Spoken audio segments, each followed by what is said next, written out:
Hello, I'm Ted Corliss with the Corliss-Barfield Trial Group. We've prepared a series of videos to help individuals make educated choices about hiring a lawyer. Today's video is dealing with sinkhole claims and the issue of structural damage.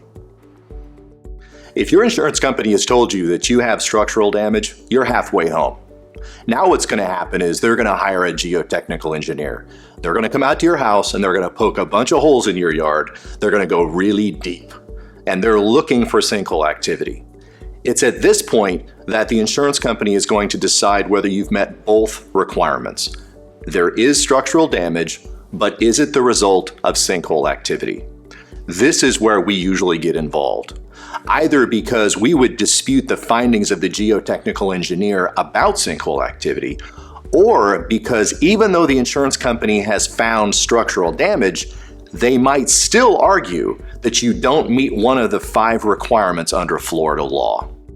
Insurance companies don't often need an explanation or reason why they deny claims. And sometimes you'll get a form letter from the insurance company essentially explaining to you that you've made a sinkhole claim, they did a structural assessment and found structural damage, but they're still denying your claim.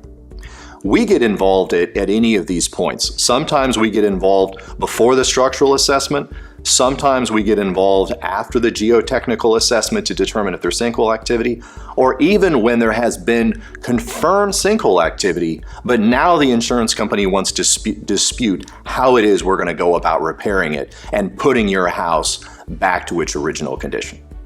This is when we really go to work. It is because in order to get a sinkhole claim covered, you have to demonstrate that there's been structural damage and that the damage is the result of sinkhole activity. This means the insurance company has 2 different opportunities to deny your claim.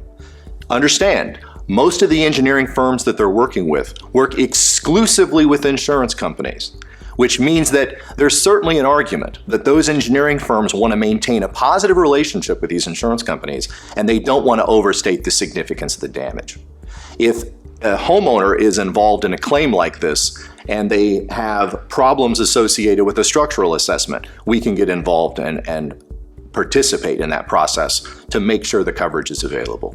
Or if there's an argument about sinkhole activity, we will sometimes hire our own geotechnical engineers to go out and do supplemental testing. And it's at that point we can do a lot of different things for our clients. Sometimes we'll send the data to the engineering firms that we're working with the insurance companies and try and convince them that they missed it. Or if the insurance company still won't pay the claim, that's when a lawsuit gets filed. If you have more questions about the manner in which sinkhole activity is repaired, please visit our website at www.corlissbarfield.com or just give us a call. You take care of your family. We'll take care of the insurance company.